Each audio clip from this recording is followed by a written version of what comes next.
Essas casas, a princípio, elas foram endereçadas a quem? Aos funcionários da Ford, brasileiros ou não? Ah, sim. Tá, obrigado, hein?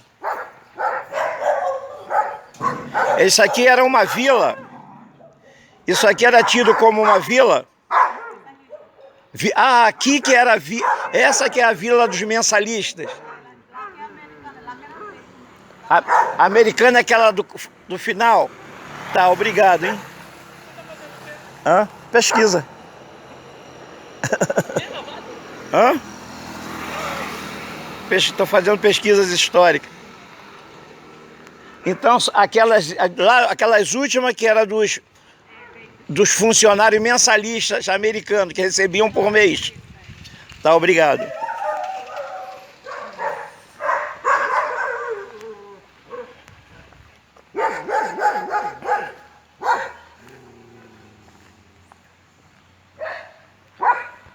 Seringueira. Essas da frente não são seringueiras, não? Essa daí são também. Ah, bom. Ah, então tá, obrigado.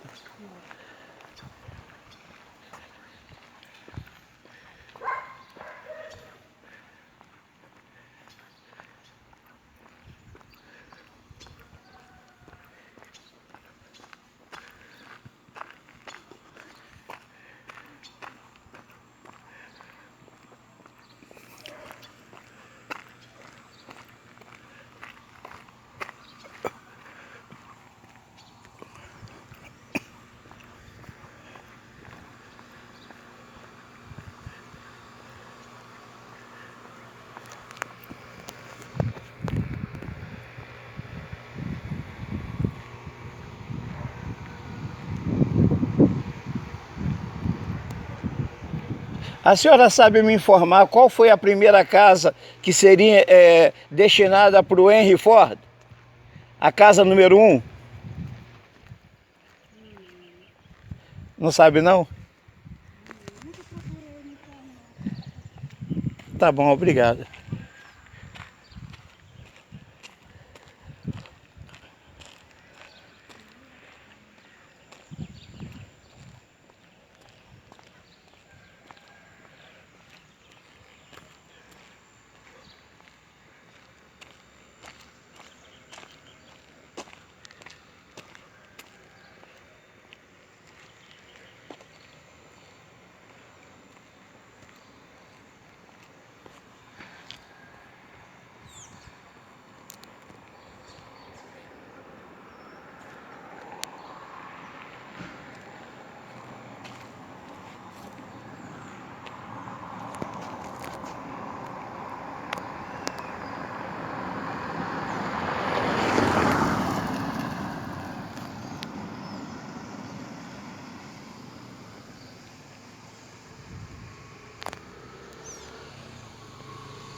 Essa era a casa dos médicos. Os médicos que vinham dos Estados Unidos, do Brasil.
Dar continuidade. Então, o crucial de todos os problemas que aconteceu lá na Fordlândia, no projeto da Fordlândia, onde iniciei o projeto do Ford Amazônia, foi justamente o aparecimento de um fungo na plantação. Eles já tinham, inclusive, notado que, em determinado momento, as plantas, as árvores já quase adultas, quase no ponto, como se diz, de sangramento, de corte para a extração do látex, elas ficavam com as folhas todas perfuradas. Eles já chegaram até a pensar que aquilo seria normal. Só que quando eles começam a fazer o trabalho de sangria das árvores, né, foram perceber que as plantas não tinham a seiva que eles buscavam. Ali foi um baque muito grande. Né? Faz relatório, envia para os Estados Unidos e, olha, as plantas, infelizmente, a gente não sabe o que está acontecendo. É quando eles cientificamente começam a estudar o que foi que aconteceu. É quando eles descobrem o fungo, o microciclo Zuley, que atacava a plantação. Né? E com isso eles tiveram que, lá a parte do seringal, descolocar abaixo, dizimar o seringal, porque não tinha utilidade nenhuma. E daí deu, como se diz, aquele estado, possivelmente no Henry como se diz assim, de perda, que ele chegou a pensar em desistir do projeto. Mas manda novamente o secretário dele particular para fazer um estudo a respeito por que o plantio dos ingleses deu certo lá no Sudeste Asiático. É quando eles vão descobrir que eles realmente fizeram o plantio usando algumas técnicas. Por exemplo, lá eles utilizaram os locais altos, com muita ventilação, bastante ventilação. Está vendo essa brisa que a gente está recebendo? Então nós estamos aqui, Belterra tem uma dessas características. Nós estamos aqui a 143 metros acima do nível do rio. E quase igual proporção em relação ao nível do mar. Então nós estamos aqui numa certa elevação. Aqui os nossos poços artesianos, para dar bem na água aqui, a gente é 150 metros de profundidade. Então nós estamos aqui no alto da serra. E totalmente plano, aqui diferentemente lá da Fordlândia, né? Aqui a área de Belterra, aqui o platô é totalmente, realmente liso, não existe declives nenhum. Né? A não ser justamente a parte baixa, quando a gente já baixa para as comunidades aqui que estão situadas aqui à margem do rio Tapajós, né? Que fazem parte do município de Belterra. E essa é uma das características que fez realmente com que eles fizessem um mapeamento aqui da área na época. Eles conseguiram mapear 281.500 hectares e fizeram uma proposta novamente ao governo paraense de fazer uma permuta, uma troca dessa área aqui com parte da área de 1 milhão de hectares lá que eles fizeram, né? O governo paraense aceitou a proposta. E quando em 1934, a partir de 1934, maio de 1934, na verdade dia 9, né, dia 4 foi assinado o novo contrato, lá em Belém, na capital, e a partir do dia 9 eles já chegam aqui, na comunidade, inclusive tinha o nome primitivo ainda de comunidade Samaú, depois quando eles chegam eles batizam ela de Porto Novo, é o nome que inclusive a gente tem até hoje, é onde eles começam a fazer as primeiras instalações da Belterra. E daí, depois de muita briga, eu volto lá para a questão familiar do Fó e do filho, Henry Fó e Ediceu Fó. Depois de muita briga, muita confusão, inclusive com a ajuda da dona Clara Fó, que era a esposa, que sempre mediava os conflitos, né, ele consegue trazer um botânico para cuidar do projeto aqui em Belterra. Ele chega ainda, na verdade, lá na Fordlândia, em julho de 1933. Só que aqui já estava, o projeto, como se diz, já estava praticamente consumado, né? A área já estava praticamente consumada que realmente a empresa iria utilizar, com esse objetivo de fazer o plantio.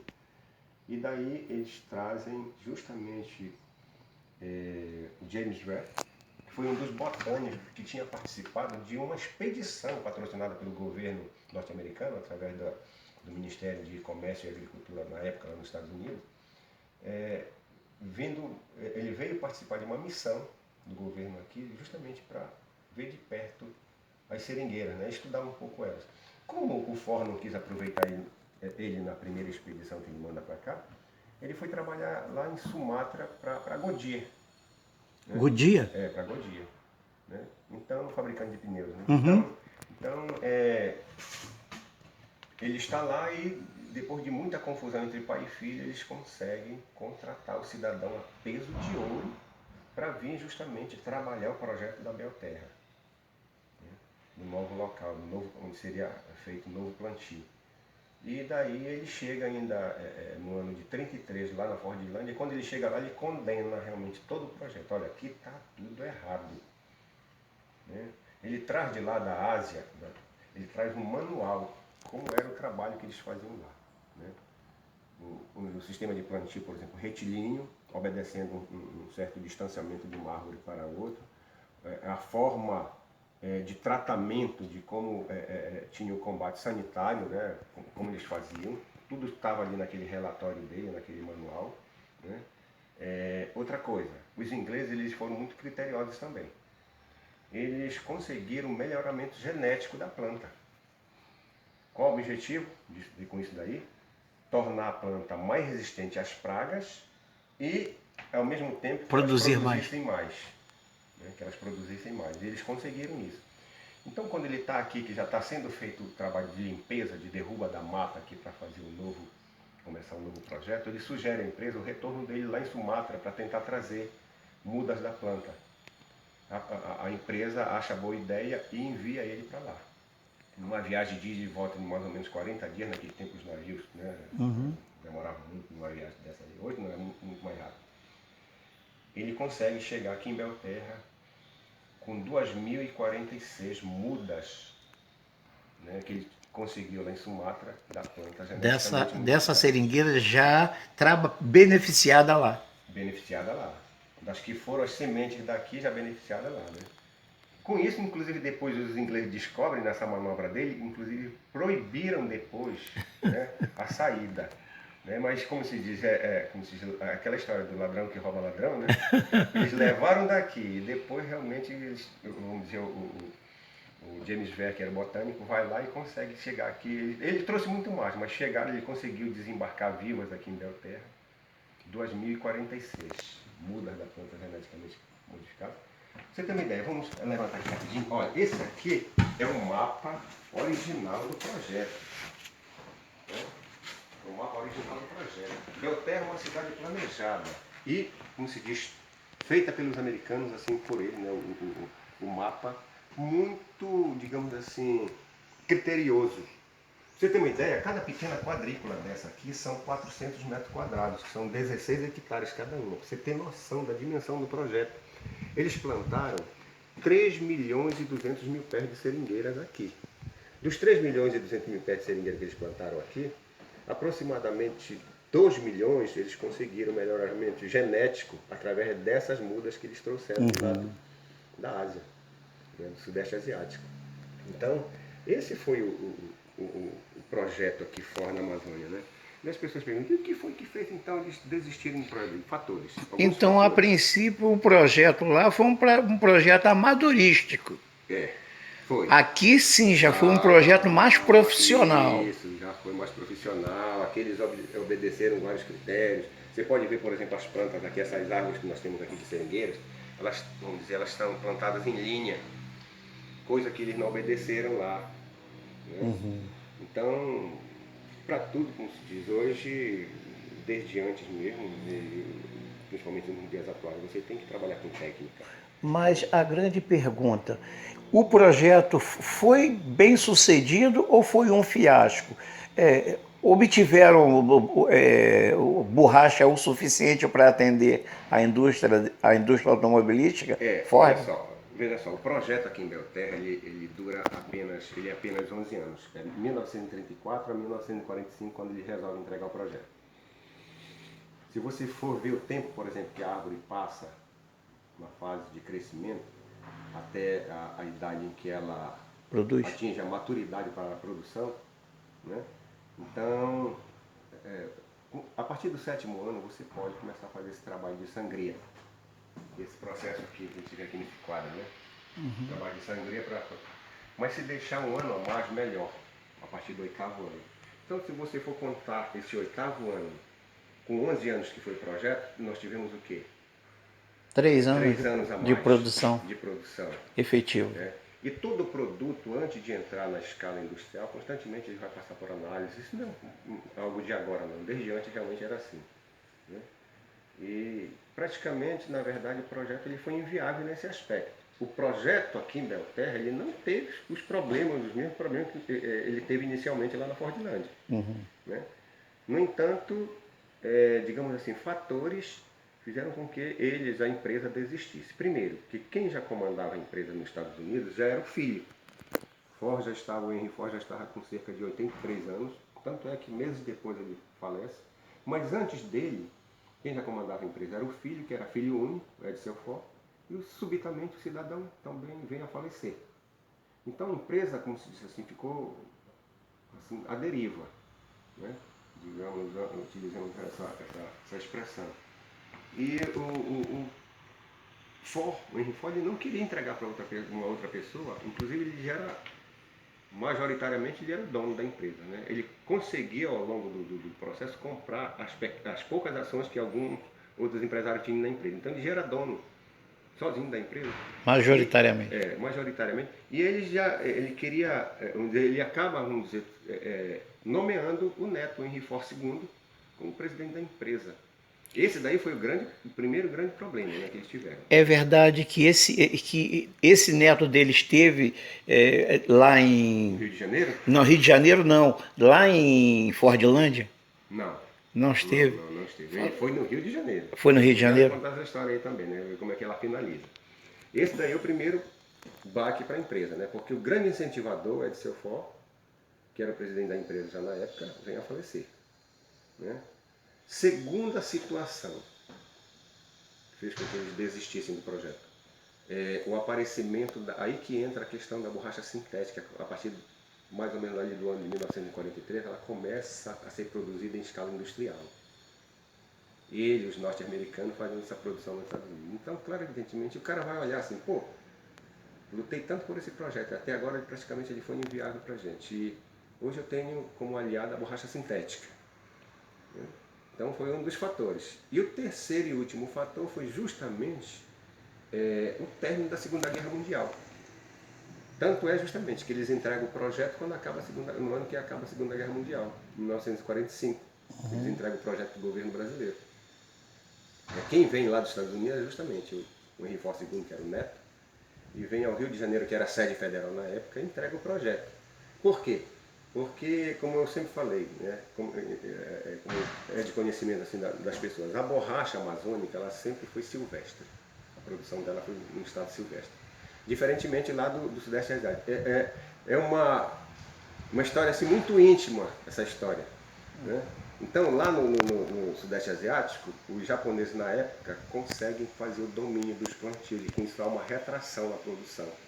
E daí, quando está terminando a Segunda Guerra Mundial, os japoneses liberam a produção e a distribuição para o mundo. Então, a borracha à vontade e o preço cai vertiginosamente. Daí o Ford, claro, evidentemente a empresa, né, as pessoas que comandavam a empresa, além do neto, né, rapaz, nós temos a borracha sintética, e tem borracha, os ingleses estão praticamente dando borracha natural e colocando. Então, daí foi justamente o fator fundamental, final, que realmente fez com que os americanos desistissem do projeto. Né? E desistiram e saíram realmente totalmente. Mas investiram muito. Muito. Olha, se a gente às vezes conversa com pessoas que entendem da parte da economia, porque ela também envolve muito essa parte aí, né? Inclusive é uma história que a gente pode visualizar ela de vários ângulos. Né? Há quem diga que se fosse nos dias atuais eles estariam gastando cerca de 120 milhões de dólares. É uma quantia realmente, né, nos dois projetos, né, uma quantia realmente razoável. Né? Então, realmente, eles investiram muito. Né? E não levaram nada. Quando eles entregam para o governo brasileiro, uma das exigências que eles fizeram foi justamente que o governo brasileiro se responsabilizasse dali para frente com os trabalhadores que eram fichados na empresa, né, com as compensações indenizatórias, né, do tempo de serviço. E dali para frente, inclusive, Belterra e Fordlândia passa a ser comandado pelo Ministério da Agricultura. Né? Como município, nós estamos aí há pouco mais de 20 anos como município ainda. Né? 1995 é criado o município de Belterra. Então nós temos aí nesse meio tempo cerca de 50 anos. E é justamente a parte mais crucial da nossa história. Hoje, se você foi visitar a Fordlândia, né? Fui. Dá pena a gente ver o patrimônio que está se perdendo, né? Olha, eu vi, o rapaz me mostrou um torno lá, falou que aquele torno é uma preciosidade e, sabe, não existe outro igual. Pois é. Então, se fosse olhar justamente esse lado, as construções, os equipamentos... A captação de água do rio Tapajós, né? De água. Naquela época, se os americanos estavam no contrato, se eles quisessem ter construído já uma hidrelétrica no meio do rio Tapajós, estava no contrato, né? Então, tudo isso daí, a isenção de impostos, tudo isso o governo paraense ele foi muito omisso nessa parte. A empresa, como vinha para oferecer trabalho, né, para o caboclo da região, eles estava no contrato uma isenção de impostos por cerca de 50 anos. Eles duram esse tempo todinho aqui, eles iam passar 50 anos sem pagar um centavo. Então, coisas assim que a gente vai analisar de uma outra forma, né? Mas eu sempre falo, né, que a nossa história ela pode ser assim, vista assim, de vários ângulos, como eu falei, né? É o econômico, é o geográfico, é o propriamente histórico, E o social? O ecológico, e o social. Escuta uma coisa, lá em Fordlândia, não sei se o senhor já foi, lá onde tem o galpão lá do lado da igreja. Uhum. Tá, tem um espaço que hoje funciona como guarita e o rapaz estava me falando que aquilo ali funcionava como cadeia. Quer dizer, havia esse tipo do cerceamento de liberdade como punição aos funcionários naquela época? Não, olha, 1930, inclusive, está no registro dos anais da história do Brasil, inclusive, que é um dos primeiros motins que acontece no Brasil, é justamente a revolta, que eles tratam de, dão vários nomes, né? O quebra-panela, Quebra-panela. Da panelada, que é justamente em 1930. Eles não tinham, na verdade, esse controle. O controle eles já faziam, inclusive, antes. Por exemplo, questão de bebida alcoólica era proibida. Se bem que os americanos não utilizavam o uísque deles, né? Mas aí cerceavam-se o caboclo de tomar sua pinga, tomar sua cachaça, né? Então era proibida, justamente para que eles não tivessem problema. Tinha outra situação. Por exemplo, a questão da religiosidade. Eles tinham um cuidado muito grande com isso, não permitindo que religiosos adentrassem no projeto, porque eles tinham medo justamente do que? Da organização, né? Mas não conta em nenhum momento justamente de que existisse qualquer tipo de impedimento da liberdade do trabalhador que fosse feita por eles, assim, como você colocou na questão de, vamos dizer que... Mas aquela igreja católica lá foi construída por eles? Não, Não? já foi projeto depois. A nossa católica aqui também já foi um projeto bem depois também. Como eu lhe falei, né, eles tinham um cuidado muito grande. Porque era o mesmo modelo que era adotado lá nos Estados Unidos. Lá nos Estados Unidos o Henry Ford era contra os sindicatos, né? Uhum. Ele não gostava de ajuntamento de trabalhadores, né? A interferência externa, né, dentro do... Eles sempre tiveram esse cuidado, né? Mas o caboclo, como um todo, sempre dava seu jeitinho, né? Como em frente tinha lá na Fordlândia, tinha, né, uma comunidade para onde realmente tudo se mudou, porque a antiga comunidade, lá onde eles instalaram a Fordlândia, o nome da comunidade primitiva se chamava Boa Vista, né? Então eles mudam toda a estrutura a partir do momento que a empresa ocupa ali, indeniza as pessoas, ainda teve um trabalho de indenizar os antigos moradores ali. As pessoas se mudam para o outro lado do rio, na comunidade de Urucurituba, é onde realmente, vamos dizer, foram feitos os prostíbulos, aquela coisa. Então o trabalhador ele passava a semana inteira trabalhando. No final da semana ele atravessava o rio. E o que ele fazia para tomar a cachaça dele? E daí eles conseguiram inicialmente, inclusive, driblar a fiscalização dos norte-americanos. Eles traziam a cachaça, eles pegavam a melancia, limpavam bem, né, tiravam todo a polpa, o âmago, né, e traziam a cachaça dentro da melancia. E quando ele viu, o caboclo ficava bêbado na plantação, né? Então, situações assim, né? Mas que eles tinham um rigor muito grande em relação a tudo isso, eles tinham. Aqui na Belterra, por exemplo, nós estamos aqui, esse prédio aqui, ele faz parte do complexo de 8 casas da Vila Norte, da Vila Americana, né? Então, a Vila Americana era um controle muito rigoroso. Lá eram 5 ou 6, né? Aqui 8 casas. Não, lá em Fordlândia, 5 ou 6. Né? Então, por exemplo, eles não permitiam que os nacionais adentrassem nessa área para cá. Era um rigor muito grande. Eles tinham esse medo. Eles colocaram aqui, lá me informaram que na Vila Americana tinha campo de golfe, tinha piscina, eles tinham telefone, aqui fizeram aqui também? O campo de golfe de lá de 14 buracos e o daqui de 9 buracos. Né? E uma vez eu até conversando com um norte-americano, por que eles gostam tanto do golfe? Ele disse porque é um esporte que ele só, quando ele dá uma tacada, ele sempre está olhando para frente, ele nunca olha para trás. Né? Olha, boa filosofia, né? Então, realmente, toda essa estrutura foi trazida para cá. Pra você ter uma ideia, o hospital Henry Ford, que era aqui em frente, e o de lá,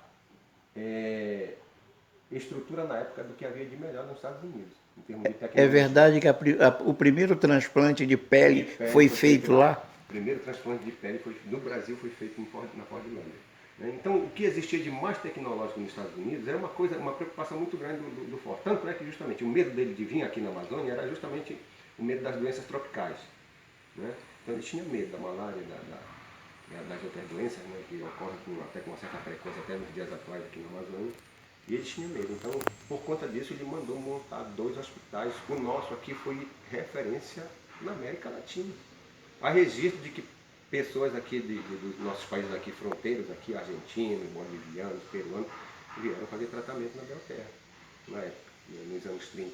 Nem o Rio de Janeiro tinha uma estrutura O parecida. sudeste e sul do Brasil, que hoje é a parte mais, né, do Brasil, mais avançada tecnologicamente nesse contexto aí, não tinha, né, as especializações que eram oferecidas aqui na época. Né? Então foi um grande projeto, na verdade. Pena que justamente o próprio governo brasileiro não soube cuidar posteriormente. Né? Deveriam ter dado um olhar melhor para o projeto hoje, mas Belterra ainda é conhecida tanto no Brasil como mundialmente como a cidade norte-americana no meio da Amazônia. Né? Eu tenho inclusive alguns trabalhos que eu já tenho feito aí, já até pensei, eu não sei qual é a sua escola de samba lá no Rio, a minha eu gosto da Portela. Já pensei em oferecer, né, o meu trabalho para ver de repente eles fazerem, né, um trabalho, um enredo em relação justamente a essa história, que é uma história muito bonita. Sabe? Não, eu sei, mas a grande realidade, olha só, eu conheço um pouquinho como funcionam as escolas. A escola de samba lá no Rio de Janeiro, elas funcionam da seguinte maneira: precisa de recurso. Então, para divulgar, caberia ao poder executivo daqui, entendeu? Investir no carnaval, porque é uma festa cara, para que houvesse uma divulgação, entendeu? Com certeza, qualquer escola de samba aceitaria. Mas se o executivo daqui chegar lá e injetar. Caso contrário, eu acho difícil. entendeu? Caso contrário, esse Eu vejo assim, de vez em quando, né, eles colocam um tema amazônico. Uhum.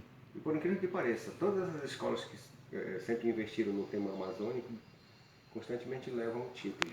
Eu sei, mas os governos daqui Injeta a capital. Manaus, né, Injeta a capital na escola. Né, quando homenageou Manaus, né? Injeta a capital, pode ter certeza a disso. Beija-Flor homenageando, né, enfim, outras escolas que já homenagearam, a própria Portela, né? Uhum.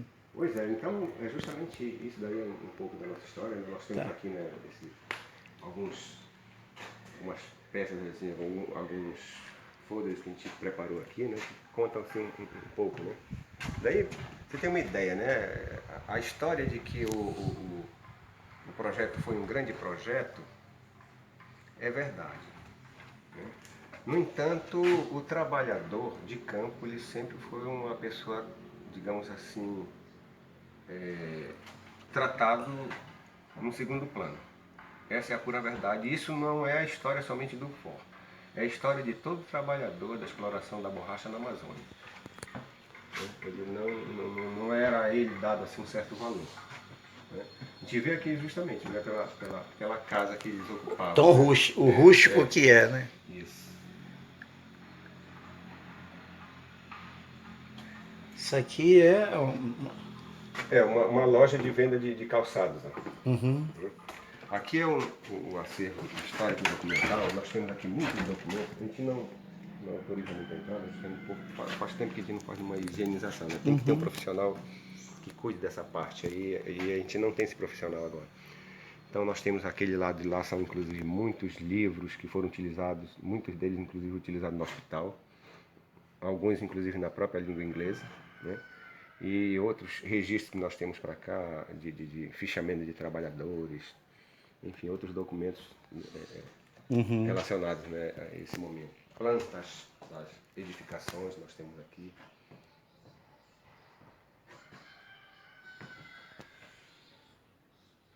Isso aí é uma fachada do hospital Henry Ford, que era aqui em frente. Que era aqui em frente. É. Pegou fogo no final do ano de 2006. Isso aqui são os trabalhadores trazendo o látex. Isso.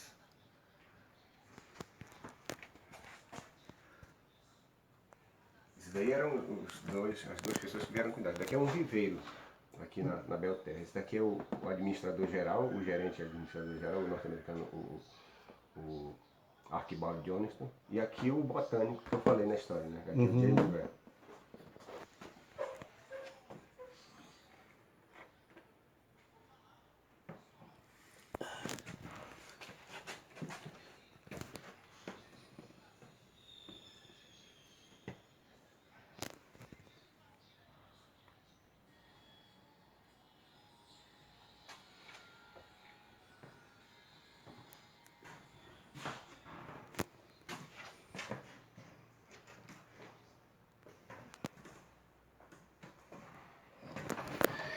Eu posso.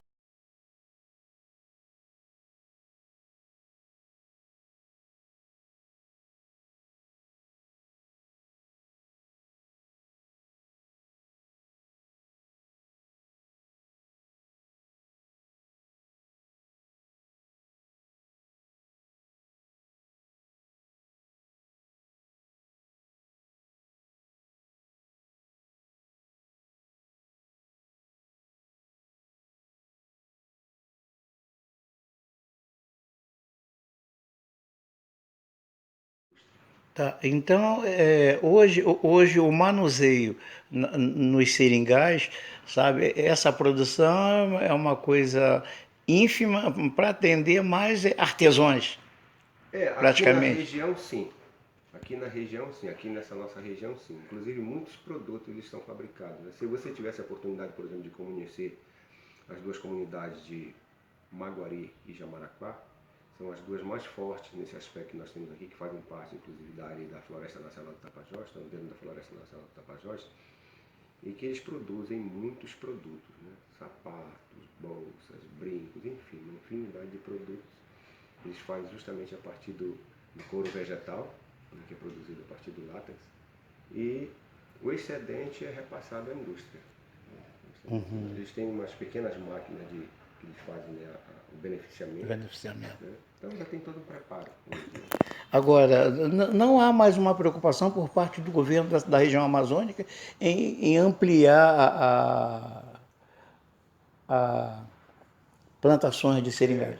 Nesse momento não, até porque a seringueira ela já existe, ela já é existente em vários estados, inclusive lá em São Paulo tem plantio. Tem? Tem plantio, né? De seringais, eu não sei no Rio de Janeiro, mas em São Paulo, no Espírito Santo, enfim, outros, a Bahia. Rio de Janeiro, não sei, eu estou levando uma sementezinha, quem sabe não vinga, né? Já tem realmente plantio de seringado, né? Então deixa justamente, esquece um pouco a Amazônia nesse aspecto.